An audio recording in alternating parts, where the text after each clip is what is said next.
Phase 1, LNG facility in Kitimat, British Columbia. Now, Phase 2 of this project will double production, making the project as a whole the second largest LNG facility in the world, creating tens of thousands of new high-paying Canadian careers. That project, Phase 2, has been referred to our new major projects office because we want it built, and we want it built faster to the benefit of Canadians, including Indigenous partners in the project. Together with Petronas, we are exploring other new opportunities to expand our partnership and strengthen Canada's role as a reliable energy supplier. By the end of this decade, 2030, Canada can produce nearly 50 million tons of LNG each year, enough to supply Singapore, where I'm going tomorrow, 5 times over. We can double that production again by 2040. Nous collaborons également dans le domaine du captage du carbone et en mettant nos ressources au service de la transition de l'ANAS vers une économie plus résiliente et à faible émission, en plaçant l'innovation canadienne au service des infrastructures énergétiques de l'ANAS. Comme son nouveau réseau électrique, nous ouvrons la voie à des milliards de dollars de nouvelles possibilités pour les entreprises et les travailleurs canadiens. Et nous aidons aussi nos partenaires de l'ANAS à atteindre leurs objectifs en matière de connectivité. Canada's also unlocking new opportunities in technology. Canada's BlackBerry offers its Cybersecurity Center of Excellence here in Malaysia. And we announced an investment to expand that center into an international hub for cyber intelligence and security innovation, something I discussed this afternoon with Prime Minister Ibrahim. Today, I visited CAE, with whom Malaysia Airlines has just signed a deal to purchase another Canadian-built flight simulator. And I met the CEO of AirAsia yesterday about a potentially large order for A220 planes designed and built in Quebec. These are the kind of partnerships we will keep building because Canada has what the world wants: world-class talent with expertise in clean technology, artificial intelligence, life sciences, and quantum computing. We're the world's number one destination for master's degrees and doctorates. We have the most educated workforce in the world. We're an energy superpower with the 3rd largest reserves of oil and the 4th largest reserves of natural gas.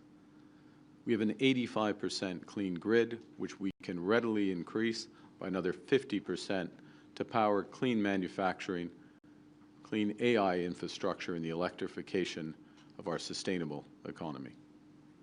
We have deposits of over 34 critical minerals, and we're amongst the top 5 producers for the 10 critical minerals most essential for the world's energy transition. Over the next 5 years, we will be quadrupling our defense industrial spending, strengthening our role in collective security and creating new careers in our defense and associated industries. Next week, Canada's Defense Minister will be in the Philippines to deepen our cooperation with Southeast Asia, expanding access for the Canadian Armed Forces for training and joint operations in the Philippines, strengthening our shared commitment to regional stability.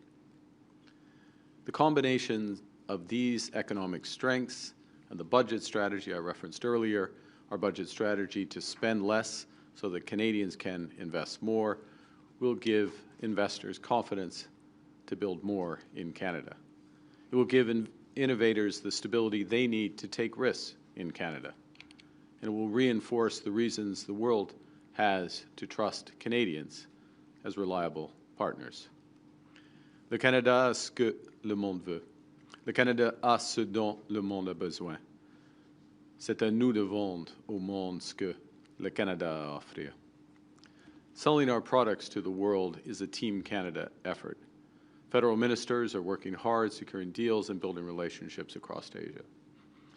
Premiers from British Columbia, Alberta, Saskatchewan, to Newfoundland and Labrador and Prince Edward Island are leading trade missions across the region. Demain, je me rendrai à Singapour pour rencontrer le Premier ministre Lawrence Wong ainsi que les grands investisseurs pour renforcer la coopération dans les domaines du commerce, de l'énergie et de la technologie. Et plus tard cette semaine, je vais participer au sommet des dirigeants de l'APEC en Corée du Sud pour poursuivre ces progrès et resserrer nos liens dans les domaines de l'agriculture, de la défense et des minéraux critiques. To finish, to quote our host, Prime Minister Ibrahim, "The old world order is disappearing and a new one has yet to emerge. Times like this, it's time to be bold, because how we respond will shape Canada's path for decades to come. By making generational investments at home and by building deeper partnerships abroad, we will build Canada strong." And with that, I'd be happy to take your questions. Thank you, Prime Minister. We're now going to begin with questions from the Canadian delegation. First question, première question, Sarah. Hi, Prime Minister. Sarah Ritchie with the Canadian Press. Have you had any contact with President Trump since Thursday? I have not. Given that President Trump said today on Air Force One, I don't know if you heard this, but in the last hour he said he doesn't plan to meet with you for a long time. Is it worth continuing to pursue a discussion, a meeting, a phone call with him at this point? I didn't see the comment. Look, we stand ready to sit down with the United States, myself with the President, my colleagues with their colleagues, when the U.S. is ready to sit down. We had made considerable progress on a supplement to the trading relationship that we had, considerable progress in the areas of steel, aluminum, and energy, associated areas as well. And as I just said, we're ready to sit down when they are ready to do that. If they're not ready to do that, as those comments indicate, then we were always going to do these things, to be clear. We're going to first and foremost build our economy, build it with generational investments, and you will see that not just the scale of ambition, but the speed with which we put that into effect in the budget on November 4th, and continue to do what we've been doing over the course of the last few days and over the course of recent months, which is to build those other partnerships and deepen those other partnerships on which we're getting very much traction. Thank you. Next question, Murray. Hi, Prime Minister. Murray Brewster with Hi, CBC News. President Trump says he's canceled these trade talks because he's upset about the Ontario government ad. We've heard from the Business Council of Canada and even some of President Trump's own advisors who suggest the frustration with Canada runs deeper. So is this about the ads or is this about something else? Well, look, as I say, and there were a series of very detailed, very specific, very comprehensive discussions, negotiations on the areas I just listed to in response to the previous question, up until the point of those ads running. First point. Second point, I would suggest you take the President at his word for his reason. And that is the reason why, from the perspective of the federal government, which I'm responsible, we stand ready to pick up on those discussions when the United States wishes to pick up on those discussions. So those in the room, those exchanging term sheets, those having the discussions about specific areas where we can make mutual progress to the benefit of workers and businesses and communities in our respective countries, had been making progress. Those ads came. The President had the reactions which you have seen, made the decisions that he has made, which, you know, those are his decisions to take, and we're in the situation we're in. Follow-up? As a follow-up, Prime Minister, given everything that we've seen, do you really think the United States is interested in making a trade deal with Canada? Look, we are their second largest trading partner. We provide a series of essential goods for their economy. We are one of many providers, but we provide in some areas essential goods for their economy. And we create more room for them to do other things. I'll give you an example. If you look at Canadian exports of aluminum to the United States, and aluminum is bauxite and energy. I mean, there's a little more to it, but you can simplify it to that. The embedded energy in the Canadian aluminum exports, which provides 60% of the aluminum to the U.S. market, is the equivalent of the energy of 10 Hoover dams in the United States. Now, is the best use of that scale of energy, creating that scale of energy to make aluminum in the United States, as opposed to continue to foster and power the AI revolution, which the U.S. is leading, or power homes and others. I mean, these are decisions for the United States to make. Point being, as a supplier to the United States, and I gave aluminum as one, I could give many examples, we are an important supplier in many areas. As well, we are a large customer. You know, for over 30 states, Canada is the largest customer, export customer for those states in the United States. So there is a very strong, deep trading relationship. And there is an alignment of interests in many areas and that's the reason why we have elements of the arrangements that we have today with a large degree of low tariff trade and the benefits from that. So, you know, we're ready to have those discussions to further improve them, and we'll have them when it's appropriate. But we're not resting because we can build, you know, the return on building at home is far greater than the hit from trade turbulence with the United States. And the opportunities internationally are considerable. And candidly, Canada has not focused on the relationships to the same extent as we should have in any trading environment with the United States, let alone a situation where they're changing their trade policy. And that's what we're doing now. Next question. Prochaine question. Judy Trin with CTV News. Donald Trump says he doesn't want to see you at all at APEC. Has the Canadian government given any consideration to the possibility that he doesn't want to negotiate, and do you have a contingency plan for that? We have lots of, yes. The short answer is yes. To your follow-up, no, I'm not about to detail those contingency plans. But I will go to the big, obvious plan that is there in plain sight and will be further detailed in the budget on November 4th. And we have been saying this for months. I said this before I was elected. Emphasize the importance of us giving ourselves far more than any foreign government could take away, whatever the trading environment. And that's to build at home and to build strong at home. And we intend to unleash hundreds and hundreds of billions of dollars of investment right here at home. Well, not right here, but metaphorically there at home in Canada, while we're building these partnerships. Less than a month ago, you were at the White House. You seemed very cordial, friendly with President Trump. The two of you were joking. You said you were going to walk away with a good deal. He said that we would be very happy. Is the U.S. toying with Canada? And how did your relationship with Donald Trump go south so fast? It's a question for him. Next question. Yasmine.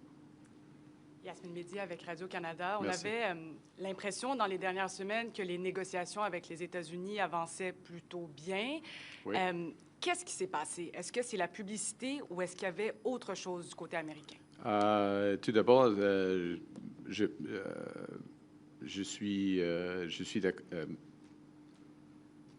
je reconnais votre description. On fait de progrès dans les négociations, des progrès détaillés, des progrès constructifs, des progrès approfondis en ce qui concerne l'acier, l'aluminium, l'énergie, d'autres secteurs alliés. Et ce n'était pas fini, c'est évident, ce n'était pas fini, mais on était prêt d'un accord. Okay? Ensuite, il y avait les publicités. Et tout est changé, où la position du gouvernement américain a changé. Ça, c'est évident. C'est pas plus compliqué que ça. Follow-up. Par rapport à M. Ford, j'aimerais savoir, est-ce que vous lui avez demandé de retirer la publicité? Est-ce qu'il a nui aux efforts du Canada? Bon, alors, c'est la responsabilité du gouvernement du Canada de négocier des accords commerciaux, de négocier des traités à l'étranger. Premier point. Deuxième point, nous avons décidé de ne pas faire des publicités aux États-Unis. OK? C'était un choix. C'était évident pour nous de ne pas faire. OK? Donc, Et le reste est donc, Dr. assez clair. C'était une erreur de la part de Dr. Il a pris une décision, Next question. Prochaine question. Brian. une décision différente de la décision du gouvernement du Canada, qui est responsable pour cette relation. Sorry, what Brian's next question? Why don't we have We'll go to Brian's Brian. question, and Yeah. we'll follow up when you come. I'll ask a version of this so you can answer. I figured you might. If it is true that a TV ad, that you were close to a deal, exchanging term sheets, and a TV ad caused all of this to be canceled, halted, Trump does not want to meet, are you upset at Premier Doug Ford for running this ad? If this is true that this ad spoiled something that was very close? Look, I'd say the following, which is that in any complicated, high-stakes negotiation, you can get unexpected twists and turns, and you have to keep your cool during those situations. It doesn't pay to be upset. Emotions don't carry you very far. And we had made progress, to repeat, and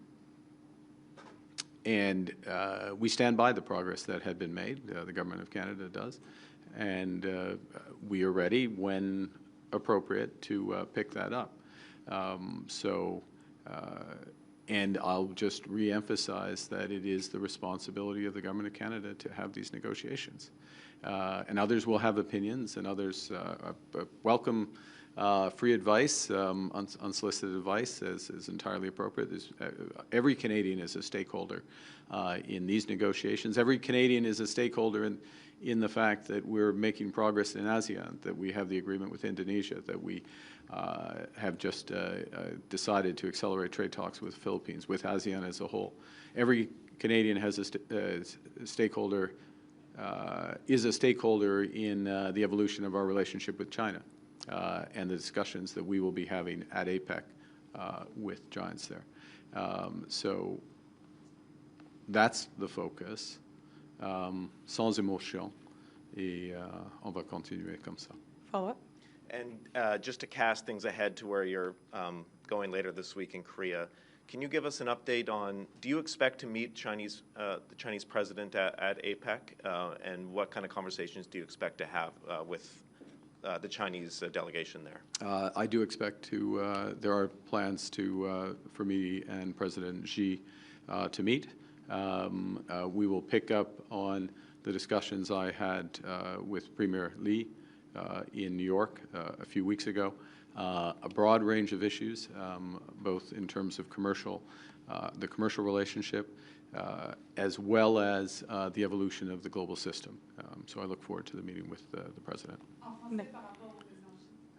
Il y aura une réunion pour moi avec le président de la Chine, Xi Jinping, et les sujets vont inclure les enjeux commerciaux et puis l'évolution du système global. Et on a une bonne fondation, une base après la discussion que j'ai eue avec Monsieur le Premier ministre Lee à New York il y a quelques semaines. Next question, Rafi. Hi, Prime Minister Rafi Buchanan, CBC. President Trump threatened to impose this additional 10% tariff, regardless of Ontario saying it would take the ad down. Does that suggest there is nothing to be gained from backing down to the U.S. president? Well, look, with respect to the additional tariff, we haven't seen the specifics about that. And look, I don't want to make a generalization of the situation. I'll repeat and I'll reemphasize, we've made significant progress.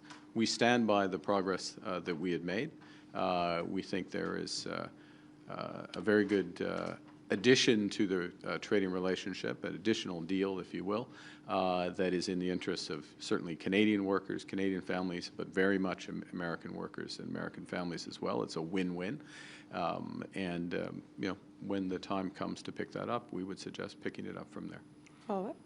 This progress you have made, you've spoken a lot about sectoral tariffs. During your campaign, you were speaking a lot about reaching a comprehensive security and energy deal. Did you at one point give up on that? If so, why? Well, we talked about, maybe you weren't there, but in July, when we made the decision that we evolved our tariffs with respect to the United States, because we had reached a point by the middle of the summer where under the executive order that pertained at then and still pertains, that the substantial proportion of our trade with the United States is tariff-free. The U.S. was less interested in the security element of the partnership, which is their decision. Look, and let's actually, so less interested in that, and as well was focused in, for most countries, on these so-called 232 sectors, which are by definition sectoral. And they're the major issue for our economy: steel, aluminum, autos, forest products, and therefore naturally it comes to that, and that's where we've concentrated our efforts. Let me take a step back and just a point of context here, which is, you know, the United States has a trade policy. It has a new approach to trade that has come in place with the new administration. We understand that. We respect that. They apply that policy to every country in the world. You see elements of it in the agreements that were announced here in Kuala Lumpur in the last 24 hours. And so that's the approach that one deals with with respect to having negotiations with the Americans. So it just follows. Our approach in terms of negotiations with Indonesia, our approach with respect to the EU, for example, is much more comprehensive. It includes security, it includes defense, it includes broader elements, and it's there's a symmetry. They're symmetric, those arrangements, and that's how we tend to do trade. But the U.S. does it differently. It's not how we tend to do trade. That is how we do trade, and the exception is the way the U.S. is doing trade. Next question, Ian. Ian Austin from the New York Times. When you made several concessions to the United States, dropping the retaliatory tariffs, the digital tax, and so on, you were challenged, and you said there's a time to push back and there's a time to talk. Well, the talks ended. Well, they just ended. Yes. Yeah. So, I mean, are we back into retaliation? Does this open the door to things like removing the EV tariff? Look, I wouldn't speculate on that. I'd say the following. I mean, you can speculate. I'm not going to speculate on that. I'd say the following. The approach that the previous government put in place in terms of retaliation and that we kept on for a period of time, the reality is that Canada was one of only 2 countries that had retaliatory tariffs on. So everybody had focus, but only 2 countries had those in place. And the value of those retaliations was diminishing. Remember that tariffs, we put retaliatory tariffs on, there was a cost at home for those tariffs. They were designed to minimize those costs, but there's still a cost at home. And those costs build up over time. So we took the decision, we stand by it in terms of taking those down, taking those off, and then we made the progress that we did. We will, it goes to the earlier question, I think it was Judy's question about contingency plans, and right. And we have a series of measures that we have put in place for the strategic sector, so-called strategic sectors, for steel, for aluminum, both in terms of liquidity support, in terms of more strategic support, so that billions of dollars of strategic support, so they can pivot to new markets, new products, by Canadian policies that are just now getting fully articulated and ramping up so that we can support there. And there will be more coming in the budget as part of a broader industrial and trade diversification strategy, climate competitiveness strategies, which will help for all of this. So that's the focus of the reaction. I mean, obviously, we will protect markets if we see big asymmetries in terms of access, but it's not a decision for today. Follow-up? And you know, the end of these talks, which you've described as being serious and constructive for what seems like a capricious reason, does this underscore that? Is there any value in trying to negotiate something with the Trump administration? Is its word worth anything? Look, I think that yes. I mean, the short answer is yes. There is value. There's tremendous value in those negotiations. We've seen the U.S. administration has made a series of commitments and agreements that is stood by. Some of those have been in the peace and security area. Some of them have been on the trade side. But just to be absolutely clear, we represent Canada. We are going to fight for Canadians. We are only going to agree to a deal through a negotiation that is in the best interests of Canadians. They are working in the best interests of Americans. There are places where those interests are aligned and they overlap, and we can have a deal. But we're not going to accept something that is not in the best interests of Canadians, and they understand that. Next question, Mackenzie. Okay, Mackenzie, you can ask your en anglais.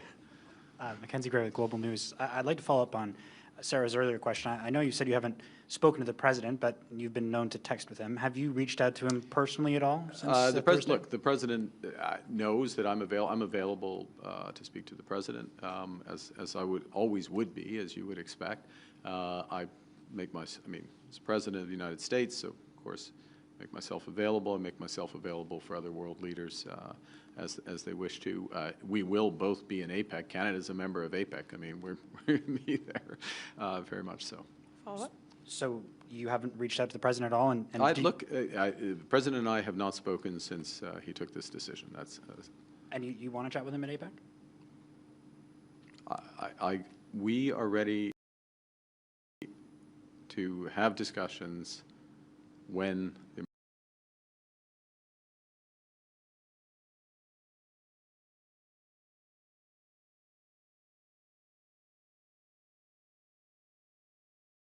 wish to have those discussions.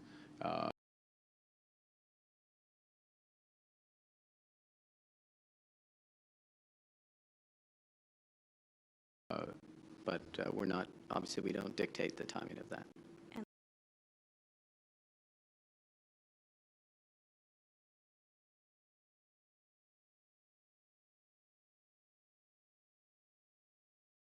Last question, dernière question, Steve Chase. Steve Chase, Globe and Mail. I wanted to ask you about where the relationship with China could go. And your predecessor fenced off significant portions of the Canadian economy from Chinese investment, critical minerals, anything related to national security, academic collaboration, the list goes on and on.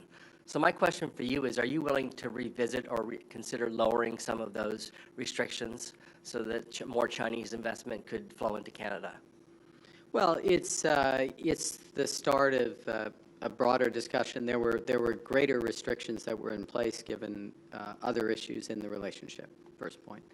Secondly, there needs to be a resetting of expectations, or we're in the process of a resetting of expectations of where the relationship can go, the extent to which we have different systems, where the relationship can go and where it won't go.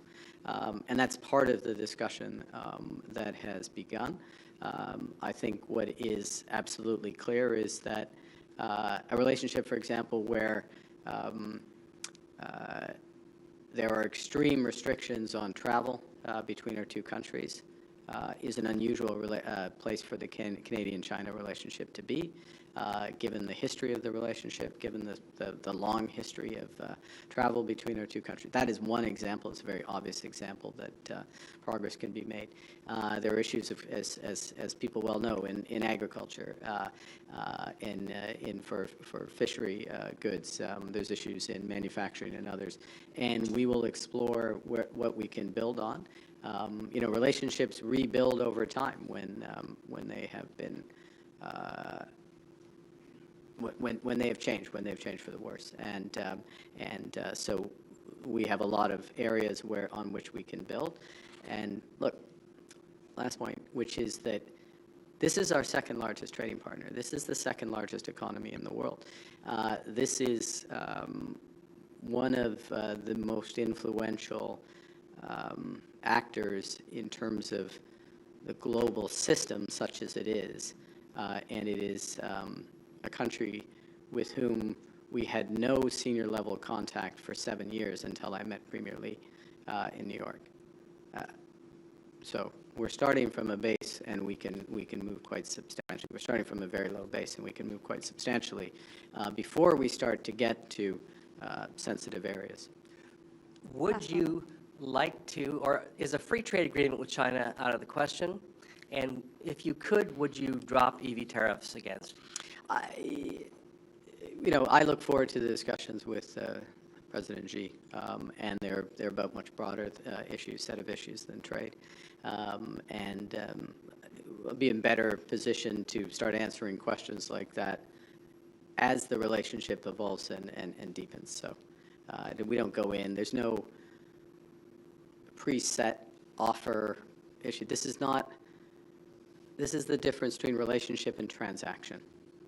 We're starting relationship, building up the relationship on that. Thank you. This puts an end to our press conference. C'est ce qui m'a fait notre conférence de presse. Merci. Merci beaucoup. Merci. Thank you.